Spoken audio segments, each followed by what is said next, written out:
In this lesson, we're going to be covering a comparison between MongoDB and MySQL.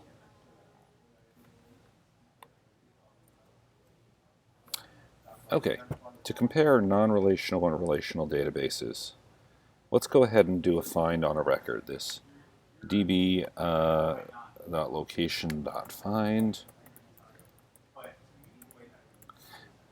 and let's look at this document.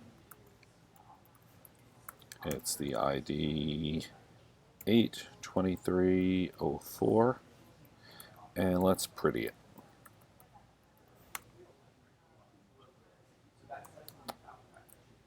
Well, one thing you've probably noticed is I got nothing back because it needs to be in parentheses. Again, Mongo is not just case sensitive, it is type sensitive.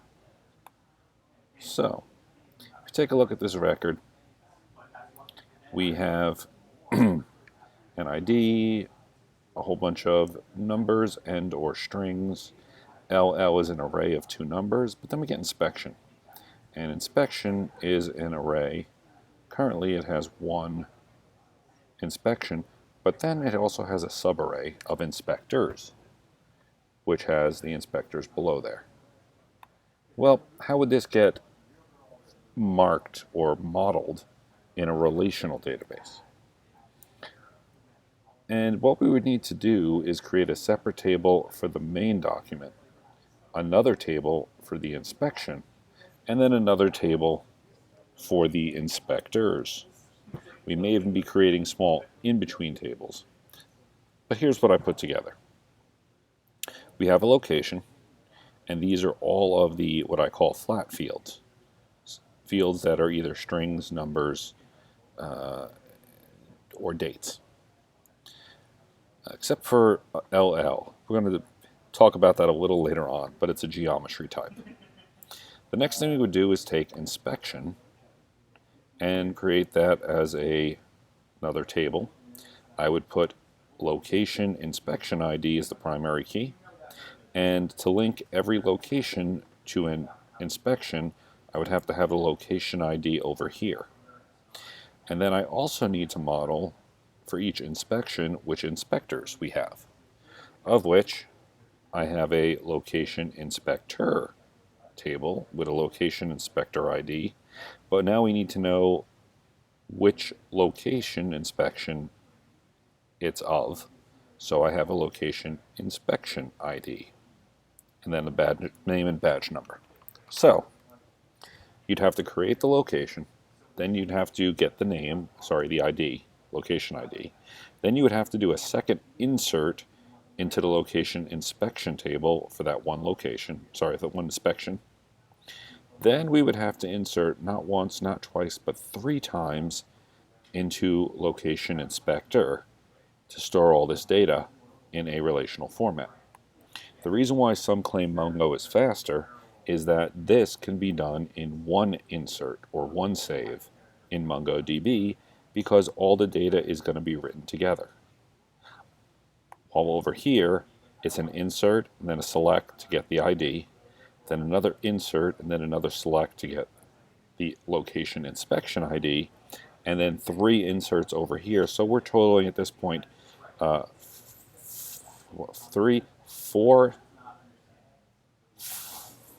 inserts and 2 selects are necessary to store this data. While over here in Mongo, we would just save it. But it also has to do with getting the data back out. To understand why Mongo can be quicker in selects than SQL, we have to go a little bit basic and talk about something called blocks. Now, a block is the minimum that can be written or read from your hard drive. And for the most part, I'm talking about conventional hard drives, not solid state. Most servers are still running sort of a mix between the two at this point. They're moving to solid state, which means it's a non-moving drive, while a conventional drive actually spins. But regardless, what a block is the minimum amount of data you can read or write. So if you open up a file, put A in it and hit save, and that file is literally half a K, you're still writing 4K to your hard drive. It's going to be that half K and then 3.5K of blank. So the Mac block size is 4K. The MySQL block size is actually 16K by default, but can be modified to 64K or as small as 8K. And it has to do with how many updates versus selects you're doing of how you would modify that. In MongoDB, the OS block size, meaning in Mac, the 4K, is the block size and it's non-changeable. So why am I talking about block size? Well, if you think about Mongo writing everything, it's sort of like a record. When data gets written, it gets written around this cylinder, around the disk, sort of like an LP or a vinyl, if you can think of that. And if all of this is written at once, it's going to be written in nice, neat blocks that are consecutive if possible. Meaning, if this record here was over the 4K limit, let's say it was 10K, it would try to save it as 4K plus 4K plus 4K just to be larger so it fits it all, and it would try to save it in that way. By the way, these little slivers here, like this little sliver here, that is a block. This is how a block looks when it's put on a spinning hard drive. Now, the problem is, when we go ahead and do joins in SQL, the tables split the data up into different locations. So we're getting some data out here, and some data in here, and some data over here, and it's piecemealing all of this data together as it reads it off of the hard drive into memory. Then it gets more complicated because that's just the top of one of them. There's a top and a bottom. They're called platters. And then there's multiple platters per hard drive. So even though your data may be on one disk, there may be several platters running through that disk that are all spinning together, and it could be on the top, it could be on the bottom, it could be on platter 2, platter 3. So it piecemeals all this data together, which takes time. So here's an example, another way to think of blocks and how this affects performance. If this was your hard drive, and these red blocks were used, and these bluish blocks were free, and I said write a file and it was 3 blocks, well, you could put 2 over here and 1 over here. And then if I gave you one that said it was 5 blocks, well, you may put 2 over here and maybe 3 over here. So now it's split up. The file is still one file, but part of it's written here and part of it's written down here. And now let's say you shrink the file and you delete a little bit, and it frees up one part of it. So you still have these 2 taken and these 2 taken. Now that one's free. You can see how over time we're going to end up with this fragmented idea of space taken, space used, free, used, free. And over time, it's going to get more and more fragmented. So that's why every so often we drop and recreate our indexes, or in Windows we used to defrag our hard drives, and that used to bring all of this together and write it into one neat little cluster.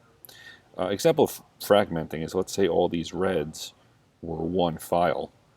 It would take, let's say if this was number 1 and this was the second, it would take this and move it here, and take number 3 and move it here, and 4 move it here. It would essentially take all the reds and move them all together, and then move all the frees down to the end. That way when I read the file, it would just be one neat read as opposed to jumping all over the place. This has kind of been somewhat resolved with solid-state hard drives because they're not moving, but there still is a good idea to keep your systems defragmented. And I've seen indexes. If I don't defragment them on large systems on a weekly basis, they do cause a performance problem. And now, here's kind of an overview of, well, the web degree. And if you want to think of it this way, here is a web client, so a browser, anything from Chrome to Safari. Whenever you type in an address, it's usually www.whatever.com, full sail. And it either has an S at the end of it, meaning HTTPS, or it doesn't, meaning HTTP. The S just means it's encrypted, but you send that request across, it's going to go through some type of load balancer firewall. It's going to talk to a web server or multiple web servers, and those are either going to be running Apache or IIS. Now, on that web server is going to be some type of server-side language, usually meaning 99% of the time. And I know you probably haven't learned this yet, but Those server-side language could be anything from PHP, Python, Ruby, Cold Fusion, Java, Perl, ASP, Python. Oh, Python's in there. Anyway, there's a whole list. .NET you've heard of. Any of those languages can be written over here. Anyway, those languages will talk across some type of driver to talk to your database. And that database could be relational or non-relational. It could be one database. It could be many databases. But anyway, that database will come back to your server-side language. Your request will come back to the web server. And that data will be sent across out back to your client. But here's a specific note I want to make. Chrome, or any browser, only understands a few languages. It understands HTML, CSS, and JavaScript. It doesn't understand PHP or Python or Ruby. These all reside on the server, and they're used to actually compose HTML, CSS, and JavaScript. Those are really the only three things that your web client understands. So I wanted to talk about this just because right now we're working about the databases, way in the back here. You've worked a little bit on JavaScript, and you've installed MAMP, which is basically MAMP includes Apache. By the way, IIS is just Windows version of Mac. And eventually, for the next few months, you're going to learn about your server-side languages. You're probably going to work with PHP and maybe, JavaScript, Node, which is a JavaScript server-side language. But eventually, you're going to see all of this come together where the web browser can go across the internet, go through your firewall, talk to your web server, go through all this, compose your data, and come on back and make a fully functional website. So I just wanted to give you an idea of where this class stands and where your databases will reside in the overall view of this degree.